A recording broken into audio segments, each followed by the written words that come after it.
샬롬. 오늘은 민수기 19장 1절로 22절의 말씀을 요약 강의 큐티로 나누기를 원합니다. 사람을 사람답게 하는 것 중에 단연 사람의 품위를 유지하는 단정함일 것입니다. 이것은 단지 외모적 요소에만 국한되지는 않습니다. 정치적 이야기를 해서 죄송하지만 특검에 나오는 모든 이들은 단정한 외모를 지니고 있지만 그들의 내면은 결코 단정하지 않아 보입니다. 그래서 우리는 안타까워하는 심정으로 사태를 지켜보고는 합니다.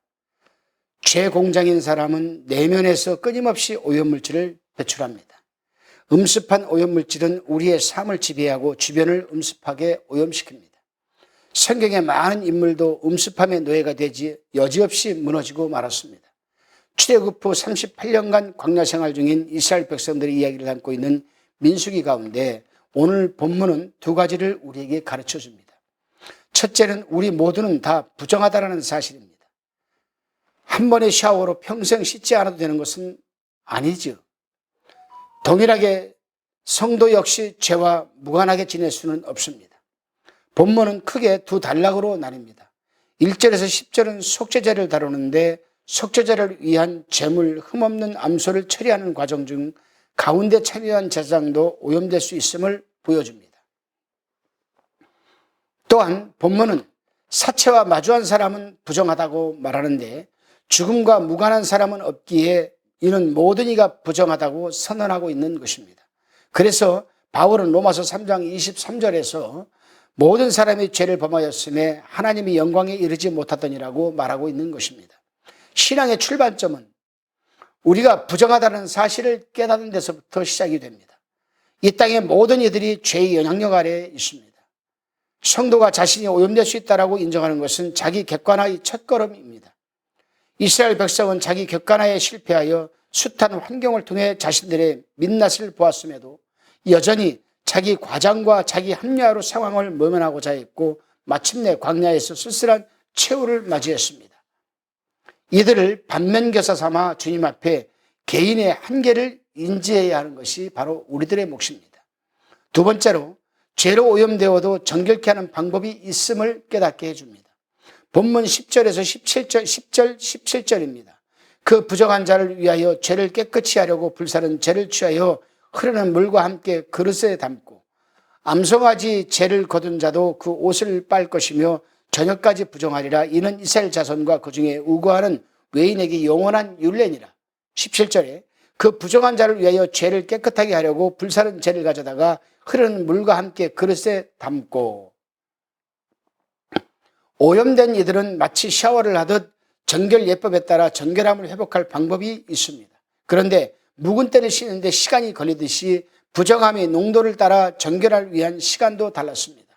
하지만 현대를 살아가는 성도들은 디지털에 익숙해 있어서 신앙 역시 디지털로만 이해하고 있는 것 같습니다. 하나님은 사랑이시기에 예수님의 보혈을 우리를 정결하게 하셔 단번에 삶이 달라져야 한다는 믿음과 기대를 지니고 있습니다. 이것은 대단히 비성경적인 것입니다. 그래서 많은 성도가 쉽게 은혜를 받고 쉽게 식어가는 것이 아니겠습니까? 사람이 복잡하듯 죄는 참 복잡하고 끈질깁니다. 죄의 농도에 따라 죄의 뿌리가 처리되는데 시간이 필요한 것입니다.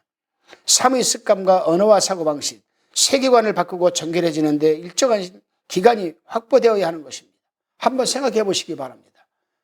30년, 40년, 50년을 세상에 취해서 엉망진창으로 죄 가운데 살았던 사람이 예수 그리스도를 구주로 영접하고 예수 나온 지 이제 한 달, 두 달, 3개월, 1년밖에 안 되었는데 그 사람이 온전히 변화되겠습니까?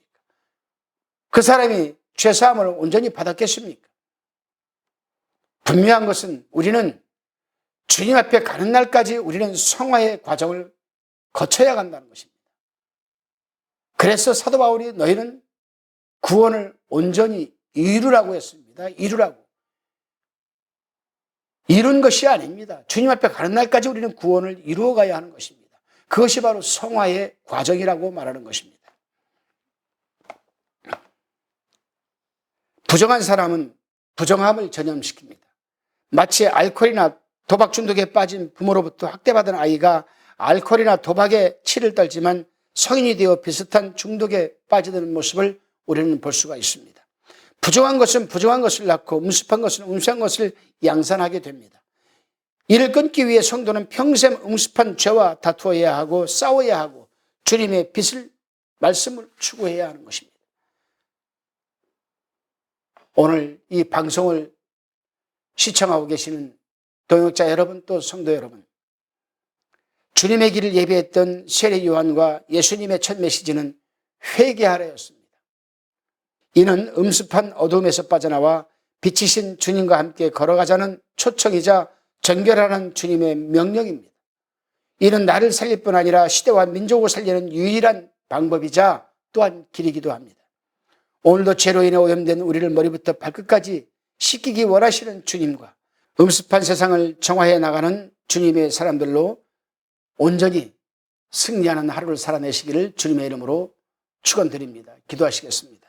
주님, 하루만 씻지 않아도 불쾌함을 떨치지 못하지만 영혼의 음습함에는 아랑곳하지 않고 살았던 우리를 용서하여 주옵소서. 이스라엘 백성의 부정함을 다루어 주신 주님께서 우리의 부정함을 다루어 주신다고 약속하시니 감사드립니다. 오늘 주님 앞에 부정한 우리 자신을 고정하며 주님 앞에 묻습니다. 음습함을 몰아내시고 빛으로 우리의 삶을 채워 이 세상에 빛을 전하는 통로로 사용하여 주옵소서. 언제나 감사드리옵고 예수 그리스도의 이름으로 기도드리옵나이다. 아멘.